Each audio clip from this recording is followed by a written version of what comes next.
وہ یہ کہ جو اسٹیٹ بینک کی طرف سے اعداد و شمار جاری کیے گئے ہیں اس کے مطابق جو دسمبر کے آخری 2 ہفتے تھے وہاں پر اگر آپ دیکھیے فورن ریزروز جو ہیں آپ کے اس میں تھوڑی کمی نظر آ رہی ہے، $404 ملین کی کمی نظر آ رہی ہے۔ تو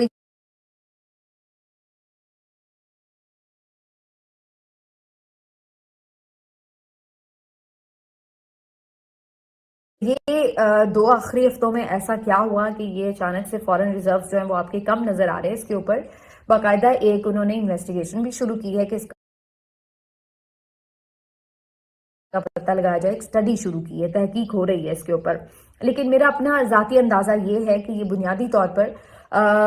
جو ریمیٹنسز محدود کرنے کی کال ہے، بالکل اس کا اثر ہو سکتا ہے کہ اس کی وجہ سے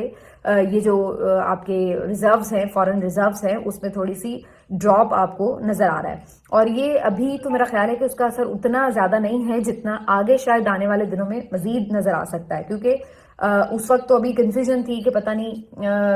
یہ کال شروع ہو چکی ہے یا ابھی نہیں ہوئی، اور چونکہ جیسے میں نے کہا کہ پی ٹی آئی تو اس کو اس طرح سے آفیشلی اون بھی نہیں کر رہی تھی، تو ایسا لگ رہا تھا کہ اس کے اوپر کنفیوژن ہے۔ لیکن میرا خیال ہے اب وہ کنفیوژن کافی حد تک دور بھی ہو چکی ہے، تو آگے جو اس بارے میں آپ کے جنوری کا منتھ ہوگا اس کے جو اعداد و شمار ہوں گے وہ صحیح طور پر ریفلیکٹ کریں گے کہ کیا واقعی ریمیٹنسز میں کوئی فرق پڑا یا نہیں پڑا۔ یاد رہے کہ اگر $1-2 ارب بھی ریمیٹنسز میں کچھ کمی آتی ہے تو یہ سالانہ $7-8 ارب کا ایک خسارہ بن جاتا ہے، جو کہ اس حکومت کے لیے پورا کرنا ناممکن ہوگا۔ آپ اس سے اندازہ لگا لیں $6 ارب کے لیے ہمیں کتنے IMF کے ترلے منتیں کرنے پڑتے ہیں جب ہم ان سے کوئی پیکج لیتے ہیں، تو اتنا بڑا ڈیفرنس آپ کہاں سے پورا کریں گے؟ تو یہ خیر یہ تو میں سالانہ کی بات کر رہی ہوں، لیکن اگر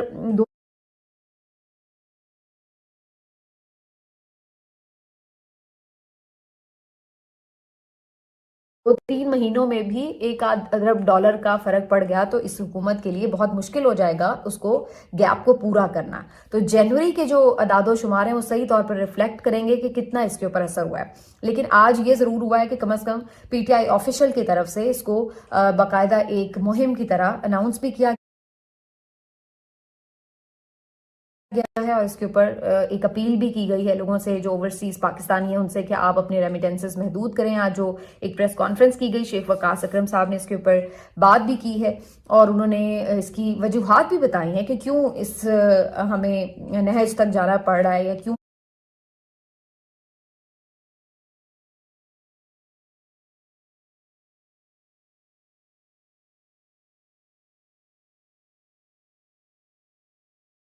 اور انہوں نے یہ کہا ہے کہ اس میں جتنا جو اس میں کر سکتا ہے کسی حد تک محدود، یعنی جو تو یہ کر سکتا ہے کہ اگر فی الحال نہیں بھیج سکتا تو وہ نہ بھیجے، اگر کوئی یہ کر سکتا ہے کہ تھوڑے کم بھیج سکتا ہے تو وہ تھوڑے کم بھیج لے گا۔ تو کچھ طریقوں سے جو ہے وہ لوگ پورا کریں۔ میں تو ایون یہ بھی نوٹس کر رہی تھی کہ ایک کسی نے شیئر کیا ہوا تھا یہ طریقہ بھی کہ جناب جو یہاں پر آپ کے پاکستانی ہیں ان کے دوست جو ہیں ان کے تھرو ان کو جی پیسے بھجوا دیے گئے ہیں، اور کہا گیا ہے کہ ابھی ہم 2-3 مہینے پیسے نہیں بھیج رہے تو آپ ہر مہینے جو پیسے ہیں ہماری فیملی کو دے دیں، کیونکہ ظاہر ہے وہ تو پاکستانی روپے میں پیسے دے رہے ہیں تاکہ ان کے گھر کا خرچ چلتا رہے، وہ ڈسٹرب نہ ہو۔ باقی جو انہوں نے پیسے بھیجنے ہیں وہ ڈالرز کی فارم میں اگر وہ بھیجنے تو وہ ابھی انہوں نے روک دی ہیں۔ تو اس طرح بھی لوگوں نے اسکیمیں لڑائی ہیں اور انہوں نے جو ریمیٹنسز ہیں ان کو محدود کیا ہے۔ تو جب آفیشلی اب اس کے اوپر پی ٹی آئی اگر کیمپین کرتی ہے تو اس میں ایک کافی مارجن کا ڈفرنس آ سکتا ہے دیکھنے میں، تو مجھے لگ رہا ہے کہ آگے اگلے 1-2 مہینوں میں اس کا ایک امپیکٹ بھی نظر آ رہا ہوگا۔ اس کے ساتھ ساتھ جی بات تھوڑی ہو جائے مذاکرات کی کہ کیا مذاکرات آگے بڑھتے ہیں تو اس کے بعد کچھ فرق پڑے گا۔ اگر مذاکرات آگے بڑھتے ہیں تو ڈیفینیٹلی وہ اسی صورت میں بڑھیں گے اگر یہ عمران خان صاحب کے جو 2 بنیادی مطالبات ہیں اس کے اوپر کچھ آگے بڑھیں۔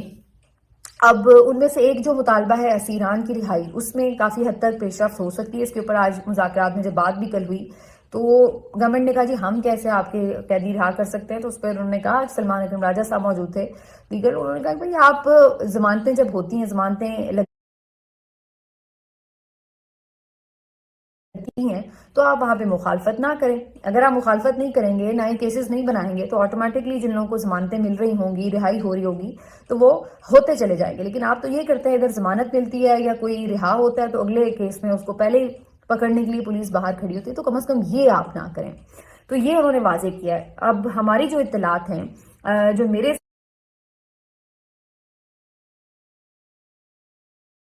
سورسز مجھے بتا رہے ہیں کہ اس سلسلے میں گورنمنٹ جو ہے وہ اس کے اوپر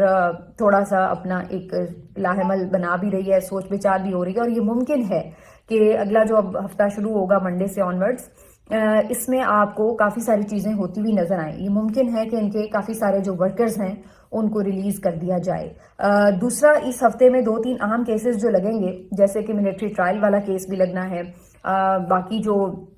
8 فروری کا الیکشن ہے اس سے متعلق بھی لگنا ہے، کچھ ضمانتوں کے کیسز بھی لگنے. تو یہ سب جو کیسز لگیں گے اس میں بھی آپ کو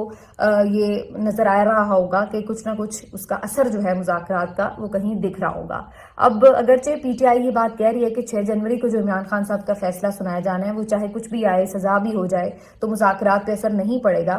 لیکن مجھے کہیں نہ کہیں سمہاؤ یہ اندازہ ہو رہا ہے کہ یا تو یہ 6 جنوری کا فیصلہ ڈیلے ہوگا اور یا پھر یہ عمران خان صاحب کے حق میں آ جائے گا. یہ بھی ممکن ہے کہ عمران خان صاحب کو اس میں سزا نہ سنائی جائے اور اسی سٹیپ پر ہی عمران خان صاحب کو اس میں رہا کر دیا جائے، بری کر دیا جائے. تو یہ بھی ایک ممکن آپشن ہو سکتی ہے. ڈیپینڈز کے جو پیچھے چیزیں چل رہی ہیں وہ کس طرح سے آگے بڑھتی ہیں. تو اس کے اوپر جو 6 جنوری والا فیصلہ ہے، میرا ذاتی طور پر خیال یہ ہے کہ اب پہلے اگرچہ سب لوگ اس کو یوں ہی پریمپٹ کر رہے تھے کہ اس میں سزا سنا دی جائے گی جیسے پہلے ہمیشہ ہم نے دیکھا ہے، لیکن مجھے کہیں نہ کہیں سمہاؤ لگ رہا ہے بدلتی صورتحال میں کہ یا تو اس کو ابھی فردر بھی اس پہ سزا نہیں سنائی جائے گی، ڈیلے کر دیا جائے گا، اور یا پھر ہو سکتا ہے کہ فیصلہ عمران خان صاحب کے حق میں آ جائے. تو یہ ساری جو چیزیں ہیں بڑی امپورٹنٹ ہوں گی اور یہ انڈیکیشنز ہوں گی بیسیکلی کہ چیزیں کس طرح سے آگے بڑھ رہی ہیں اور آگے حکومت کا پلان اور موڈ نظر کیا آ رہا ہے. تو یہ بڑا امپورٹنٹ ہوگا جو 6 جنوری کی ڈیٹ ہے، کیونکہ عمران خان صاحب کا فیصلہ اگر ڈیلے ہو بھی جائے یا ایون خلاف بھی آ جائے تو تب بھی ہو سکتا ہے کہ ان کے جو کارکنان ہیں ان میں بہت سارے کارکنان کی رہائیاں وغیرہ عمل میں آ جائیں. تو یہ اس کے کبھی امکانات بہرحال اپنی جگہ موجود ہیں. اب آخر میں تھوڑی بات کر لیتے ہیں کہ جو جوڈیشل کمیشن ہے وہ بنانے کے کیا امکانات ہیں. تو کچھ لوگ یہ بات کر رہے ہیں، ہمارے سورسز بھی ہمیں کنفرم کر رہے ہیں کہ حکومت اس کے اوپر ایک ڈسکشن کر رہی ہے کہ کس نہج کا کوئی کمیشن بنایا جا سکتا ہے، کیونکہ ظاہر ہے حکومت کی کوشش یہ ہوگی کہ ایسے ججز پر مشتمل کمیشن بنے کہ جو ان کی سائڈ پہ ہوں یا ان کی بات سن سکیں،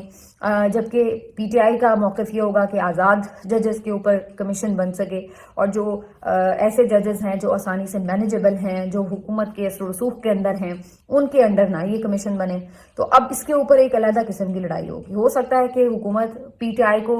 تسلی دینے کے لیے کہہ دے کہ جی ٹھیک ہے ہم کمیشن بنا دیتے ہیں، لیکن بعد میں جو ججز کی اناؤنسمنٹ ہو اس سے ہی پتہ چل جائے گا آپ کو کہ جناب کمیشن کس طرح کا بنا ہے. ٹھیک ہے نا، تو وہ وہیں پہ ہی بات جو ہے وہ ٹھوس ہو جائے گی. پھر وہ پی ٹی آئی کہے گی کہ جی ہم نہیں اس کو مانتے، پھر وہ کہیں گے دیکھیں جی اب انہوں نے کمیشن کا کام نے بنا دیا، اب یہ ججز کو متنازع بنا رہے ہیں اور کہہ رہے ہیں ہم نہیں ان کو مانتے. تو یہ کافی اس طرح کی چیزوں کے اوپر آگے کھیل سکتے ہیں. یہ الگ بات ہے کہ اس کے اوپر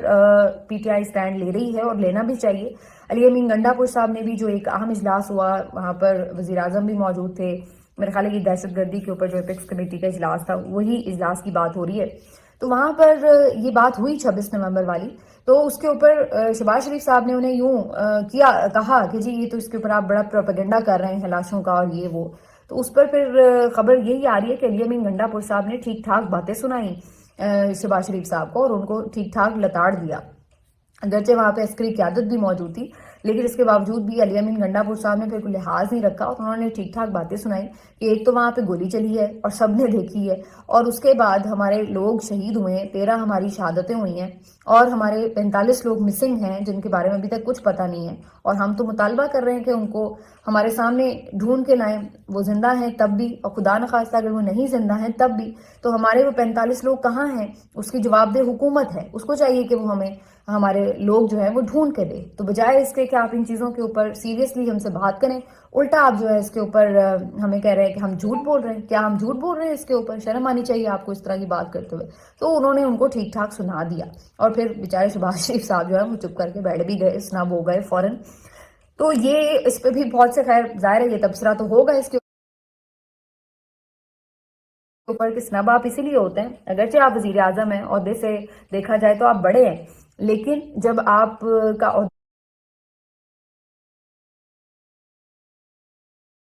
عہدہ جتنا مرضی بڑا ہو، اگر آپ میرٹ پر نہیں آئے ہوئے اگر آپ جال سازی کر کے بیٹھے ہوئے ہیں، فیور لے کے بیٹھے ہوئے ہیں، تو پھر آپ کے عہدے کی کوئی عزت ہوتی نہیں ہے، چاہے آپ جتنے مرضی بڑے عہدے پہ بیٹھے ہوئے ہوں۔ تو یہی صورتحال اس وقت شہباز شریف صاحب کے ساتھ ہے کہ بھلے آپ وزیر اعظم ہی ہیں ملک کے، لیکن دیکھا جائے تو کون آپ کی عزت کرتا ہے؟ اب آپ اپنا خود مذاق بھی ایک تو اڑواتے پھر رہے ہیں، ہر جگہ او ہو رہی ہے، اور دوسرا جو ایک فارم 45 کا جو وزیر اعلیٰ ہے وہ آپ کو پھر ٹھیک ٹھاک سنا دیتا، پھر آپ سے آگے بولا بھی نہیں جاتا، کیونکہ آپ کو پتہ ہے کہ وہ آپ کو آگے سے اور سنا دے گا کہ بھائی آپ کی حیثیت کیا، آپ تو ویسے ہی جعلی مینڈیٹ پہ بیٹھے ہوئے ہیں۔ تو یہ ساری صورتحال ہے۔ بہرحال